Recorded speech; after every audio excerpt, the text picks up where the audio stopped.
If you drop a stitch while you have the ribber on and it's set up in 1x1 rib, it's usually better just to take the project off, particularly if you're early on in the project, just take it off and start over.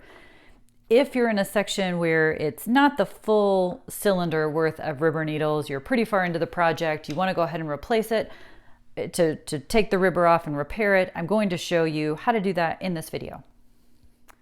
I'm sorry to say I had a drop stitch right here. I tried first, I will show you, to just simply lift up the ribber and see if I can catch it with a tweezer. Unfortunately, I cannot. I see that it has gone down several ladders already. So I'm going to use this opportunity to show you how to take off the ribber, repair your issue, and then put the ribber back. Start by turning off your row counter. We need to take all the needles out of work.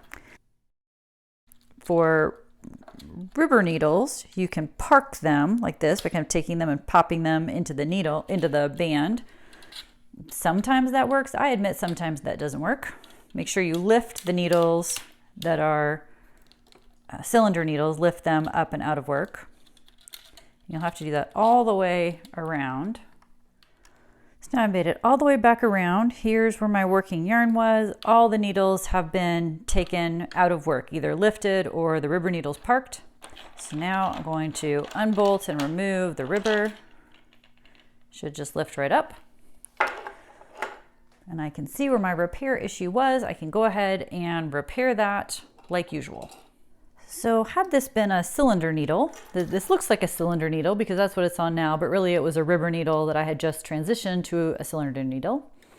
Had this been a cylinder needle for real, you would take the latch tool and from this side, you would go in and try to repair it.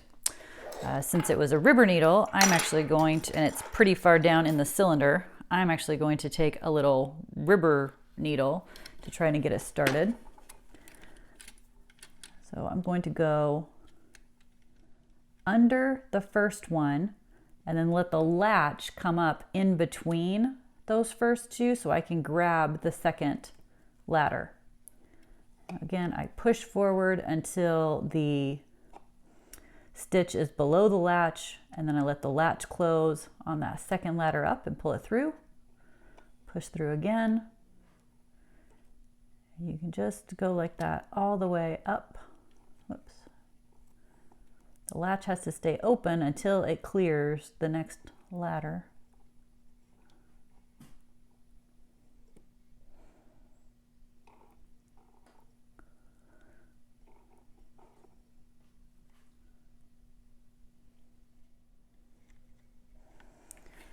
Okay, and then from here,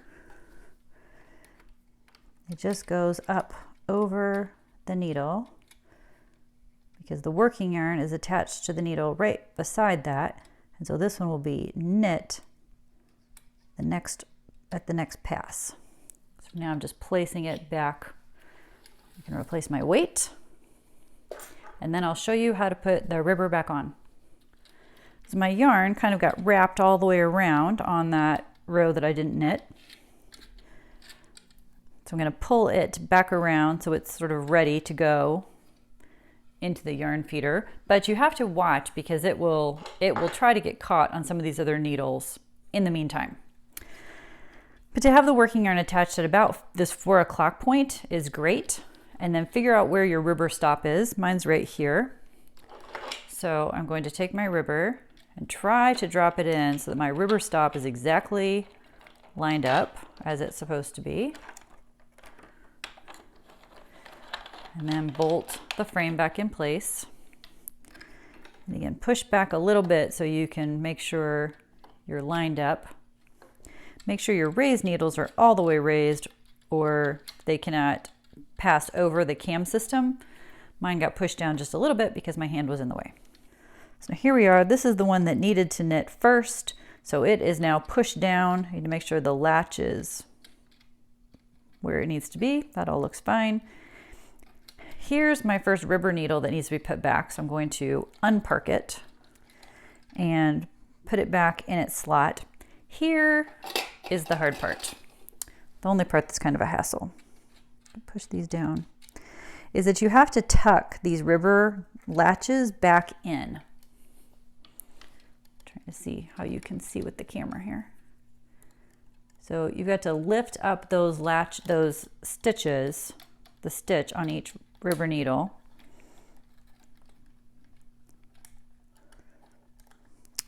It isn't as hard as I'm making it look right now. I'm just trying to stay out of the way of the camera and it's not working. Okay, there we go. So you've got your needle. You've pulled the stitch down over the latch on the needle. This is the reason, that kind of hassle factor right there is the reason that if I make a mistake on that first cuff when I have all of these ribber needles in, I just go ahead and start over because I'm not willing to tuck 30 ribber needles back in. It's faster just to go again. If it's in this section, and particularly later sections where it's significantly fewer than the full ribber dial, then it kind of depends on how bad the repair is, but usually I am inclined to take it off and fix it. So now I'm just going to continue around. Again, I'm kind of pulling out this yarn to make sure I'm pulling back the slack, and then we'll watch very carefully to make sure those first needles that will be back in work are knitting like they're supposed to. Make sure you turn back on your row counter at this point. That's all there is to it. You'll continue putting the rest of the needles into work one at a time back around the cylinder, and then you're ready to resume your project. I hope that helps. Happy cranking. Visit us at deanandbean.com and please like and subscribe. Thanks for watching.